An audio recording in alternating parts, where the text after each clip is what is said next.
Hey, Chris, here's an email from one of our viewers with a Chris Isaak hour that says, what was Yusuf Islam's former name? I know that one. You do? Yeah, Cat Stevens. We had Cat Stevens on the show. Got to hang out with Cat Stevens. He plays a bunch of his hits, not all of them because he's got too many. Some new stuff you haven't heard. And also, do you know he has another name? No, no way. Besides Cat Stevens and Yusuf, he had a name before. But we can't tell you everything now. You got to watch the show. Too much.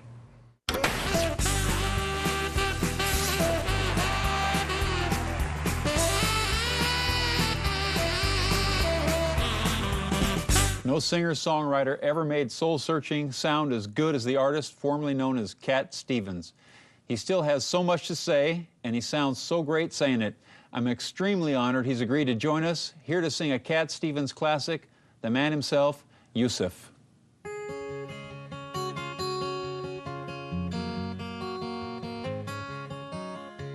Oh, I'm being followed by a moon shadow, moon shadow, moon shadow.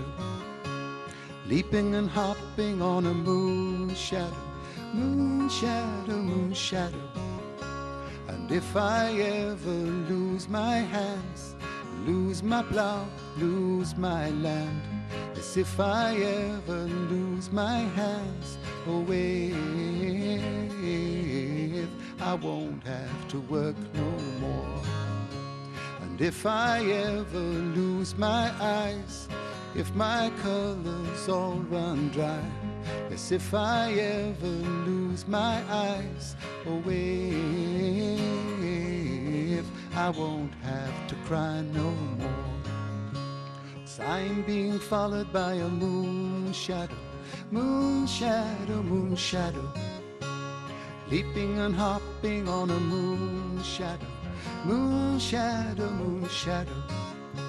And if I ever lose my legs, I won't moan and I won't beg. It's if I ever lose my legs, oh, if I won't have to walk no more. And if I ever lose my mouth, all my teeth, north and south, yes, if I ever lose my mouth, oh,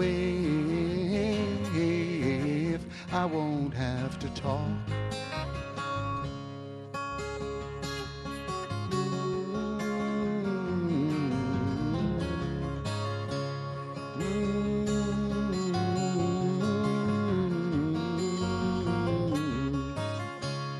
Did it take long to find me?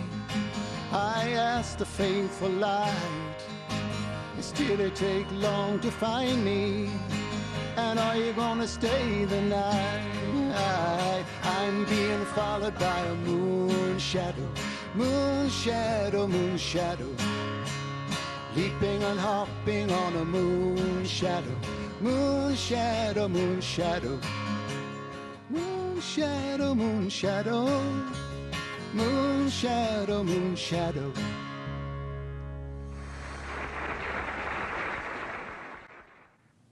Yusuf, thanks for being here. Thank you, Chris. It's really a pleasure. I'm a huge fan. I've heard stories about how you came up with the song Moon Shadow.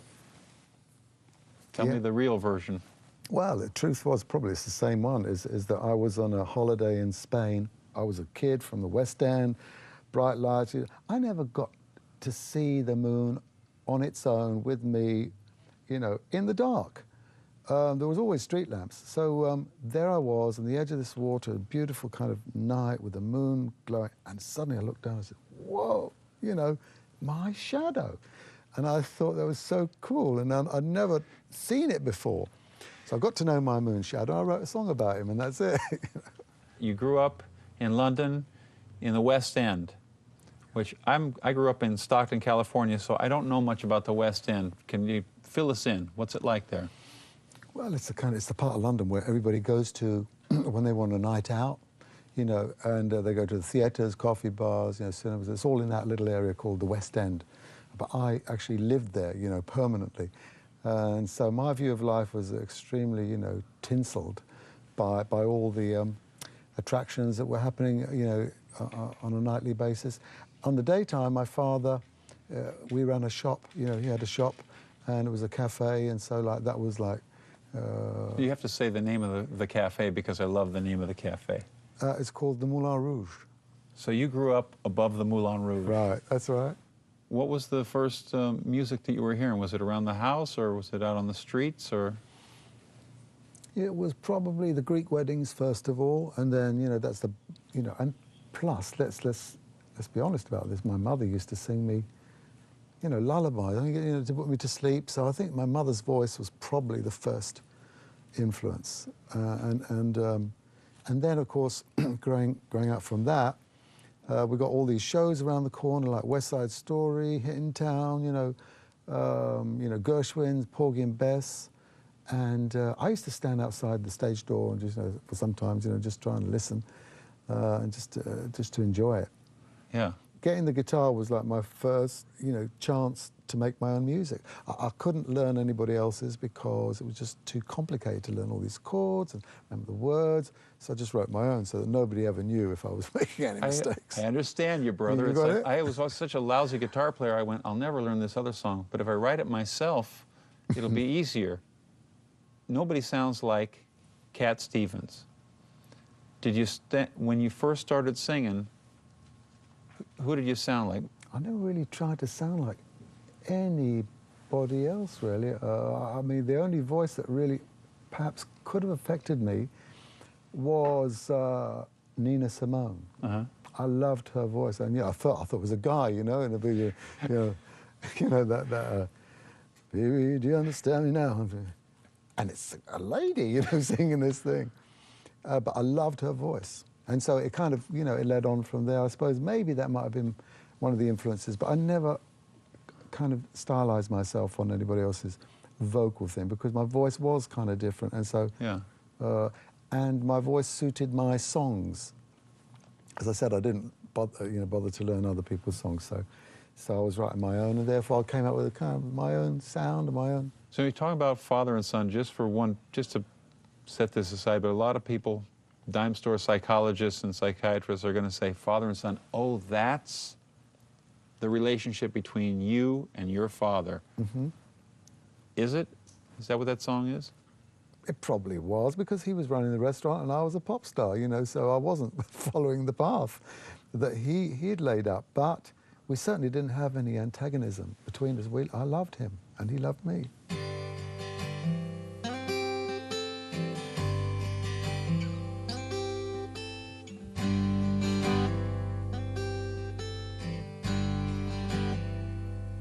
It's not time to make a change. Just relax, take it easy. You're still young, that's your fault. There's so much you have to know. Find a girl, settle down. If you want, you can marry. Look at me, I am old, but I'm happy. I was once like you are now, and I know that it's not easy to be calm when you found something going on.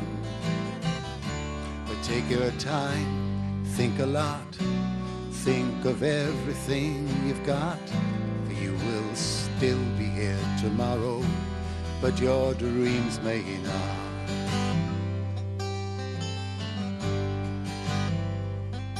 How can I try to explain? 'Cause when I do, he turns away again. It's always been the same old story. From the moment I could talk, I was ordered to listen. Now there's a way, and I know that I have to go away. I know I have to go.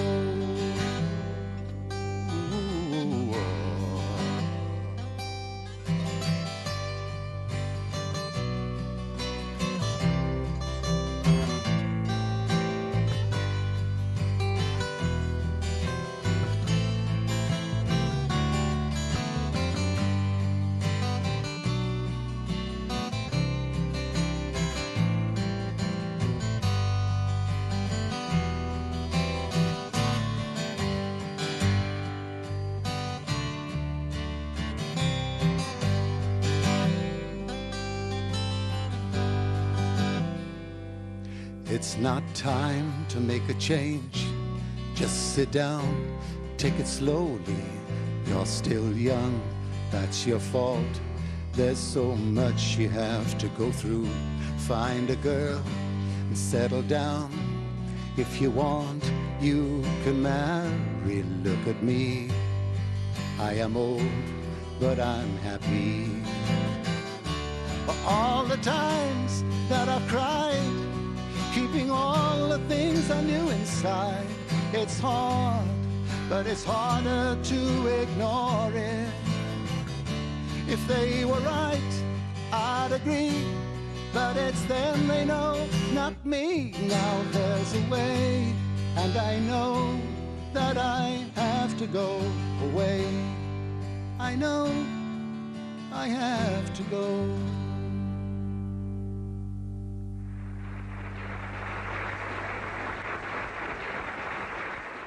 I was now in hospital, alone. It was a turning point. It was a moment where I was starting to reflect about controlling my life a bit more. In this world of darkness, evil rules by night, but somewhere in the shadows, someone seeking light. In those days, Southern Bells Louisville premieres Thursday, May 21st at 10 Eastern, 7 Pacific on Channel 262. Followed by a moon shadow, moon shadow, moon shadow. So you grew up Stefan Georgios? No, Stephen Dimitri Giorgio. I've read that the name Cat came from, that you told early on, somebody said, well, it came from a girl who said that you had eyes like a cat. That's right. And is that a true story? Or Yeah, no, that's absolutely true. And then coincidentally, there was all these things going on, these films like Cat Ballou and What's New Pussycat, and then there was a record I love called Walking My Cat Named Dog by Norma Taniga, and then my, as I said, my girlfriend sort of saw me in this, seated on the couch and said, "Do you look like a cat?" Your girlfriend, were you always catnip to the ladies? Well, well, I mean, there was always, I noticed at certain points when I walked into school with like a new kind of whatever I was wearing, like they'd all be kind of whispering, and so it did happen quite early on. But when you played, were people going, wow? Did people see something in you, or did they just kind of ignore you? David, my brother, said that. He said what he knew it was going to happen. When I started playing First Cut as a Deepest, and then all the girls started leaving their fellows and going out to the stage, and said, I knew it was going to happen. So I'm trying to put it in time, but you're kind of 18 years old, and then you went out sometime after that, you're on tour with Engelbert Humperdinck and Jimi Hendrix. Which is you didn't often see the two of them playing together later on. Did you spend any time with Jimi Hendrix, or? On tour, yeah, we used to kind of sit down together after the show sometimes in a club. But he was a very quiet guy. He was very introverted. Yeah, himself, he was a great guy, really, really nice. And but again, he was just bigger than life, when he went on stage. After you've had your hits, you've been on the tour with these guys, and you're working a lot, and they're working you a lot. And I'm imagining you're doing a lot of press and a lot of flying around and traveling around. And you got an unexpected vacation. That's a good way to put it. How did you get that unexpected? Tell us about that vacation. Yeah, well, that was like, I was doing 3 gigs a night up in the working men's clubs and this and that, doing Europe. The States hadn't really happened yet, and I was just being driven into the ground. The agencies had a whole list of stuff for you to do, so I was doing it. And I was running myself into the ground, and then. Guess what? I start coughing and I got a cold or something like that, and I went to a doctor who said, "Oh, it's just a cold," gave me something. And then later it got worse, and I started coughing blood, and I went, "Whoa, hang on." Then I got a checkup, and that showed that I got TB, and that gave me my other big break, which was a completely reverse of the world I'd entered into. I was now in hospital alone. Looking out the window into the forest of a country scene in UK, And that was my moment of, it was a turning point. It was a moment where I was starting to reflect about controlling my life a bit more and finding out a little bit more about life, maybe, and not letting it run you over, but trying to drive. So you had time to lay down and think a little bit? Yeah, about life. And that's what set me on the path. I had a book called The Secret Path. That was a crucial book, and it introduced me to Buddhism and exploring beyond the boundaries of my normal cultural upbringing and religious upbringing. Did you have a strong belief system, or I know you went to Catholic school, yeah. but it didn't take? No, I mean, but as far as I was concerned, it was not difficult at all to believe in God, but it was the whole kind of rigmarole that went along with it, right. And particularly the hierarchy, and and that was difficult, because to me, it was a much more personal thing, and but I certainly had strong faith.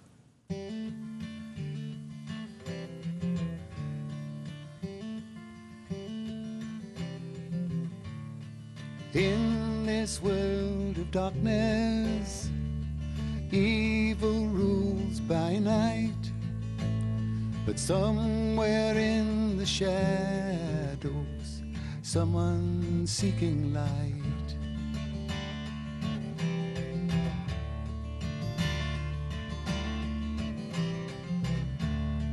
No one loves his neighbor here. Nobody has the time. No one cares for anyone else in a world where the sun don't shine. Shamsia, Shamsia.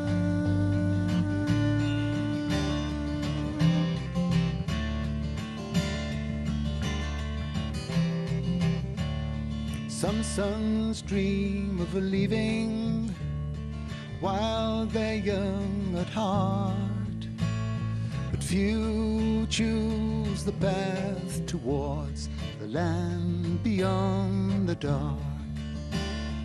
This is a story of a boy who chased a dream back where his path began, by the jacaranda tree. Back where his path began, by the jacaranda tree.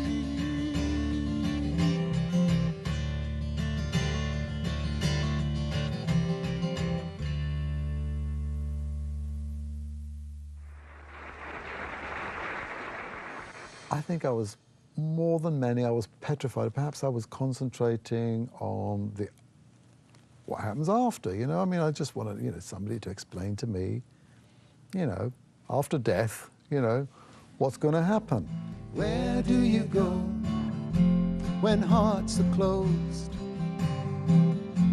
When a friend becomes a stranger, nobody wants to know.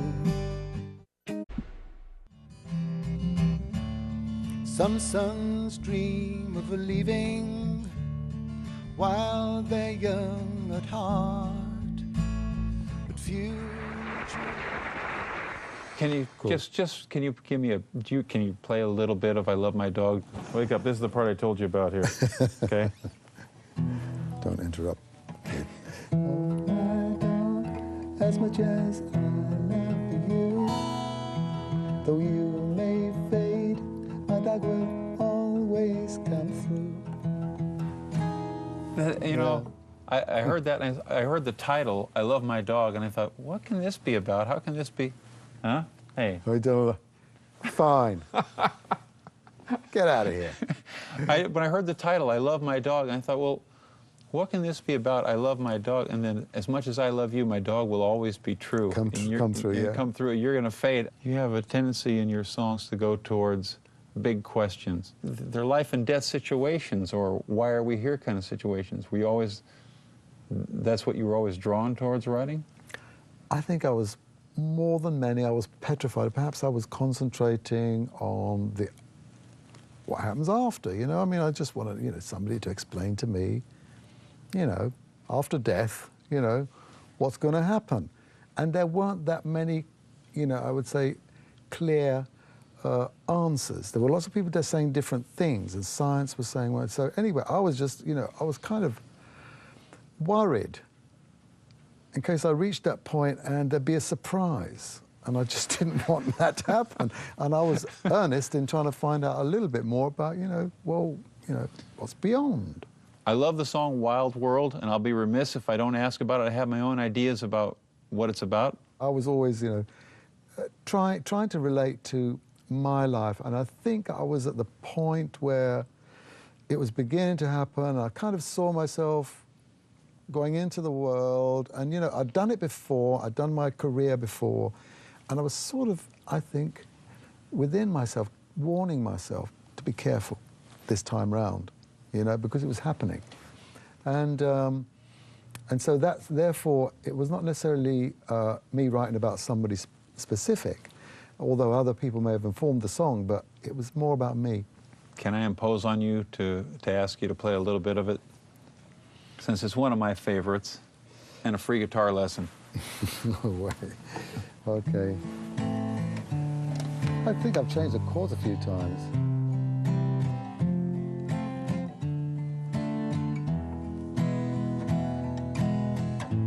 Now that I've lost everything to you, you say you want to start something new, and it's breaking my heart you're leaving. Maybe I'm grieving, but if you want to leave, take good care. Hope you have a lot of nice things to wear, but then a lot of nice things turn bad out there. Oh baby, baby, it's a wild world. It's hard to get by just upon a smile. Oh baby, baby, it's a wild world. I'll always remember you like a child girl. Oh, wait, I've changed the chords a few times. That's what I was. Morning is Broken. Morning is Broken. Well, I accidentally fell upon the song, you know, when I was going through a slightly dry period, and I think we needed another song or two for Teaser and the Fire Cap. And I came across this hymn book, and I went through it and found this one song called Morning is Broken, and I started playing it. I thought, ooh, this is good. Nobody knows this one. So I accept those who sing it, right, you know, kind of religiously. Were the words and the melody already there, or was it? Did you put a different melody to it? Or? Well, I put the chords to it because it just had a top line. So I just put the chords, and then that kind of became associated with me, and I started receiving half the royalties for it. And I said, it wasn't really my song, but because I wrote the chords, I get the credit for that. So, and then also the arrangement, you know, where it goes to like the piano bit. But you started off on you have on one of your albums, you have it out as a guitar demo. Right? Yeah, that's right. And that was okay. It was like this. It's on the latest, I think, the last deluxe of Tillerman has this, and it kind of.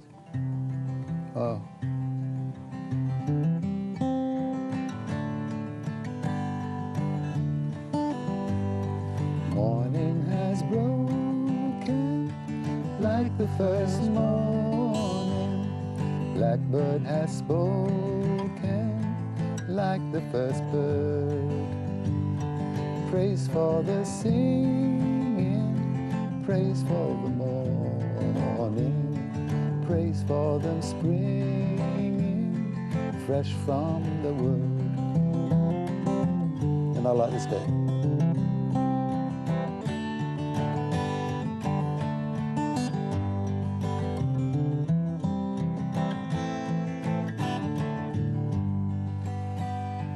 Yeah, I like that. It was kind of like a Gaelic song. On the new album, you have a song, Road Singer. Tell us about it. It's another road song, you know. It's a kind of a continuation of that song which I sang on my last album before I left the business, which was called, you know, Just Another Night. Well, I was a little bit bitter, and people were bitter with me, and I was feeling it. But this is a more gentle way of saying the same thing, I think, and casting it into a story that it becomes very pictorial, you know, which is kind of my favorite way of writing songs. Are you the road singer? Yeah, but with a small R. This is Yusuf doing a song off his new record, The Road Singer. I got a little part on there, but I love being on it because it's a great song.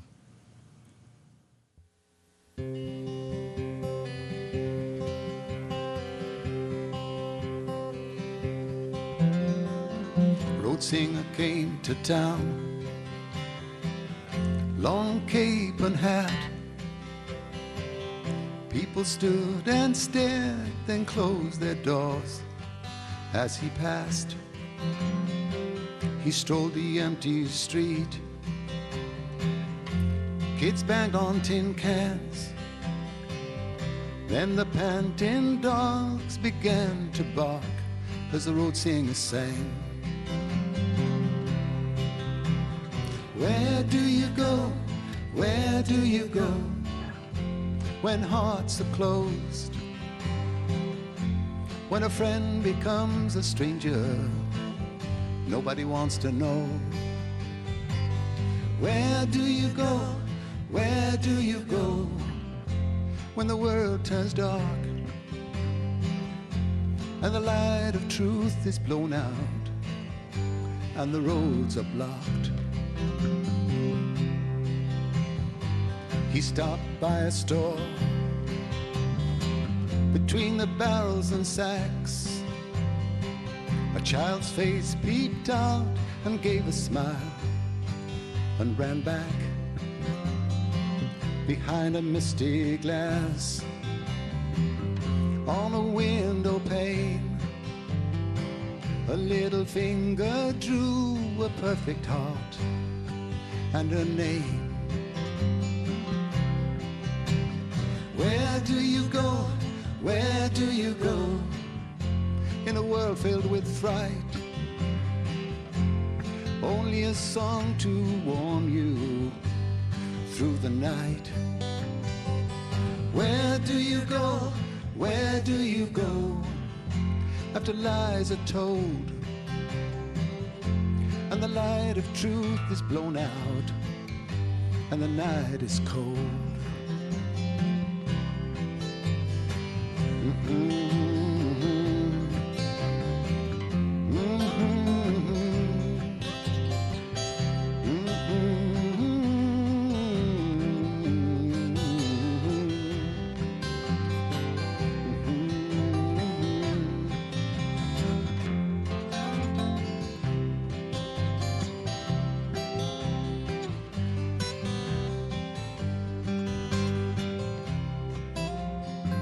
Road singer rode on to another land. Though the people spoke a different tongue, they'd understand. They taught him how to share and took him by the hand, showed him the path to heaven through the desert sand. Where do you go? Where do you go to find happiness in a world filled with darkness and tears? Where do you go? Where do you go if no one cares and everybody's lost looking for theirs?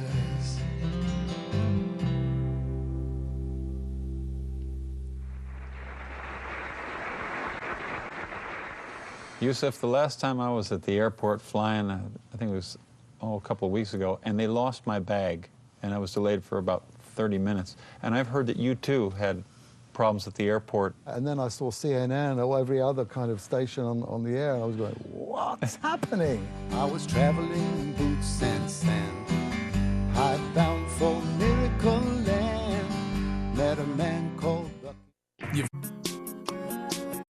Where do you go? Where do you go when hearts are closed? A lot of people loved you for being Cat Stevens. And did they dislike you or resent you for taking that away? I think there was, I mean, the way in which I kind of unplugged and walked away was abrupt. And it needn't have been that way. And perhaps that was because of my naivety, and I was always a little bit naive, and I thought people would understand that, when I'd written a song called Road to Find Out, if I'd happened to one day, find something out, they might expect, well, he might disappear then, but no, you got to come back and sing for us. But, that was the point. There was a tug of war. People wanted me to continue what I was doing, but, I'd found something so special that I didn't even want to sing about it. It was just too precious. I just wanted to experience it. And it was kind of to do with life. I'd been a star, I'd been portrayed, propped up, and lights was shining on me. But I wanted a bit of personal time now to be myself and to grow. And that's where I kind of quit. I read that you sold or gave away your guitars. Is that true? Your instruments? Yeah, I gave them away to charity, and I mean, I did a lot of other things, by the way. I stopped watching television, and that's a sin, isn't it? I mean, if anything is a sin Do in not this world. stop watching television. Not right now, but and I stopped drinking, partying. I mean, there was a whole new world I was discovering without all these things telling you what's happening. I wanted to know what's happening with myself, and with, in my relation to God, and that cannot happen in all that noise and clatter. That must have opened up a whole big lot of your day. Because here you're on top of the world, you're a rock superstar, and then you give away your instruments and don't watch TV, and you're not drinking and partying. Yeah, well, I had to get married quick. Boy. Did you? Yeah, and then I started a family, and that was great. I mean, I want to ask this question just for me, but I read something that your mother picked your wife. Well, no, it's just I did a kind of honourable thing, if you like. I just, I introduced my mother to two prospective, ladies, and asked her advice, and she chose my wife. I said, fine, Mum, because they've got to live. Mothers all over America are going to watch this and they go, we love you. Well, because I love my mother, and she had to say something about it. And it worked, right? She made a good choice. Yeah. Yusuf, the last time I was at the airport flying, I think it was a couple of weeks ago, and they lost my bag, and I was delayed for about 30 minutes. And I've heard that you too had problems at the airport. It led to a song called Boots and Sand. Tell us about that. Yeah, life is full of surprises. And when I came to America at one point to actually begin to record my new album after 20-odd years, 27 years, I was on my way to Nashville, and then it all started to unfold. This kind of incredible B movie, which I was the star of. Nobody had ever told me what the plot was, and why I was here or why I was not going to go where I wanted to go. It was crazy. Was it FBI or CIA or who? Yeah. We met some very nice gentlemen tall gentlemen in uniform, and they all kind of kept on repeating my name and asking me to spell it again. And I kept on spelling it. They said, "You sure you don't spell it like why? Oh, U-S-U-F." I said, "No." Anyway, long story short, I ended up writing a song about it. I thought, so the world should know. So my side of the story. And you, just for what it's worth, you were going to meet with Dolly Parton. Yeah. And the CIA pulled you off an airplane. I think a lot of people can relate to that. It's a wild world, brother.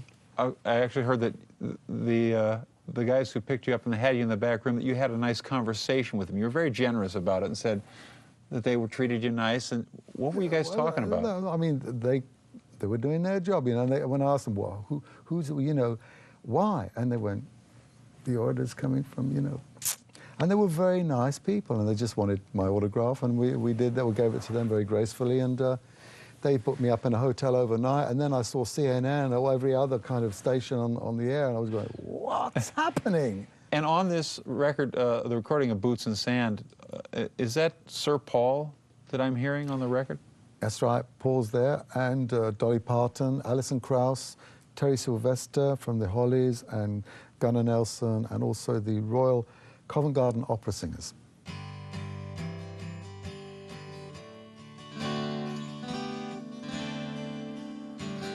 I was traveling boots and sand, high-bound for Miracle Land. Met a man called Buckingham. Said, Joe, won't you join our band? Nickel jangled in the jukebox, Bird of Nashville sang.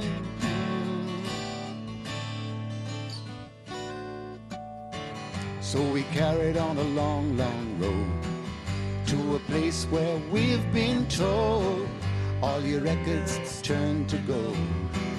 Birthland of rock and roll. As we reached the border, 7 sheriffs arrived. Me and my gal saddled outside. Who are you?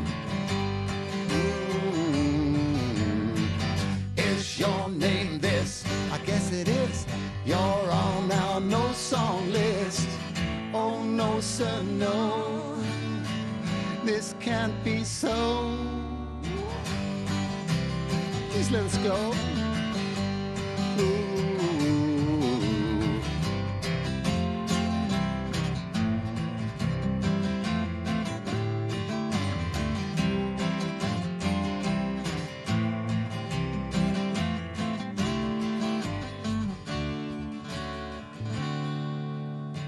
So they strung us to a friendly bird, flew us back to the lower world. As we reached the morning light, fame came overnight. It's a strange, strange thing. Whatever songs you have, some call good, some call bad. What kind of song is this? I think it's a good one.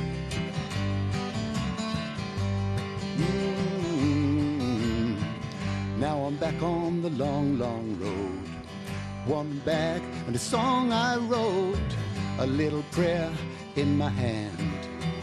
Just me, boots and sand.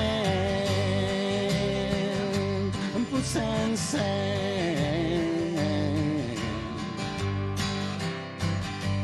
Boots and sand. Boots and sand.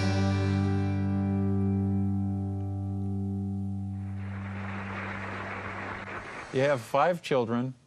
Do your kids like your music? Yeah, they do. They love it. And it was my son, Muhammad, who brought the guitar back into the house. How long, tell me how long. Carried on a long, long road to a place where we've been told all your records turn to gold. Who is Yusuf Islam, and why are people saying such horrible things about him? It's in the newspapers, had people print stories about you, people have said things about you. Why do you think? That was probably one of the reasons why I kind of walked out of the music business so fast, because when I started seeing the reaction of people to what I thought was kind of a logical conclusion to my search, you know, because I find that Islam, you know, incorporates so much of what I believed already as a Christian. I just thought that people would understand a bit more. When I found that misunderstanding, you know, being reflected in what people were saying about me, I said, okay. You know, and I wrote a song. I think that was my last album, called, you know, The Last Love Song. And I think it was about that. You have 5 children. Do your kids like your music? Yeah, they do. They love it. And in fact, they kind of turned me on to it again, to be honest. And it was my son, Muhammad, who brought the guitar back into the house. So he's the guilty one who got me on this road again. And he's gone on, he's making a record? And an incredible thing. I'm going to tell you something exclusive here. That, you know, when he was looking for a name, because he thought, well, what kind of name? going to use. It's going to be difficult to call myself Muhammad. You know, people are going to go, whoa, here we go. You know, so he chose the name of my father. He chose Yorios, which is Giorgio, my father's surname. And my father's father was George. So my father was Stavros, son of George, which means Giorgio. And he took my father's name, Giorgio. So he's Yorios. And he's got his own fantastic, you know, talent. And he's separating himself from me in this respect because he wants to do it on his own. I really respect that. We're gonna play a little bit of a new one, Peace Train Blues. But before we go to that, can you give us a little bit of how the original Peace Train came about, that song? Well, musically, you know, I was revisiting a very sort of Greek-sounding riff. This kind of thing that you'd get on a Greek island. And then, but the words, of course, it was incredibly you know, attached to that time, you know, Vietnam and everything. So it was my peace anthem, if you like, that really ended every show, you know, that I ever did. And it was always a showstopper anyway. It was the end of the show, so it was kind of obvious. But you know, peace train sounding loud, glide on the peace train. Come on, peace train. This peace train, holy roller, everyone jump upon the peace train. Yeah, and so it was a very important song for me because it stated really one of the big goals of my life, which was, you know, heading straight for that peace, you know, and says it all. Are we getting any closer? Well, I've modified the song, and that's what we're going to play today, just to give you an idea. Let's do it. Here's the modified song. It's a slow train coming. You modified the song. It took a long time getting here. Let's hear it. Peace Train Blues.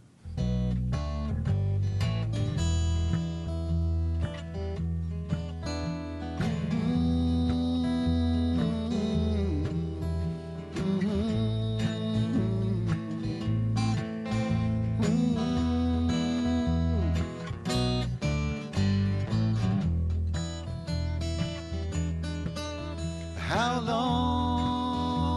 long has this peace train been gone?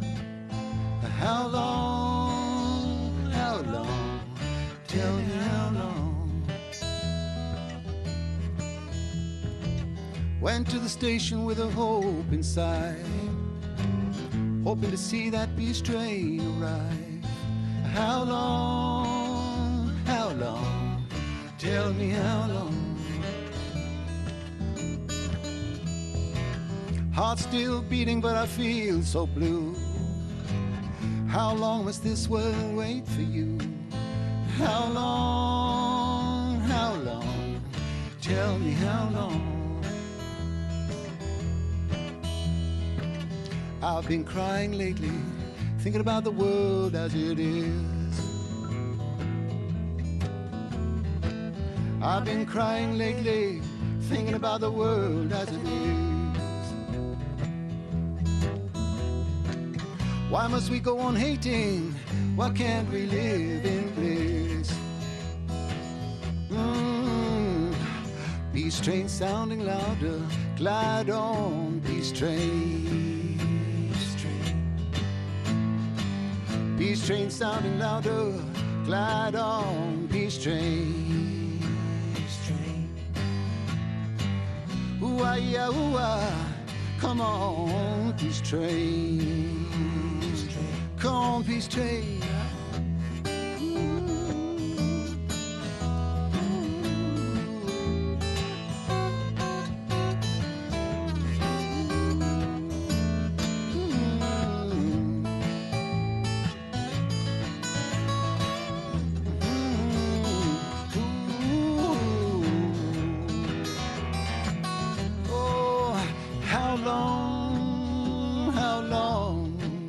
Has this peace train been gone?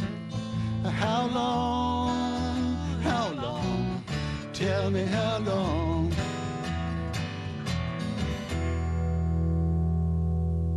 Can't wait much more. We're gonna get there. Thank you, Yusuf. You made the show. I think this could be a weekly thing, folks. Kenny, stand up straight. Gunner, thanks for trying. Thanks for coming.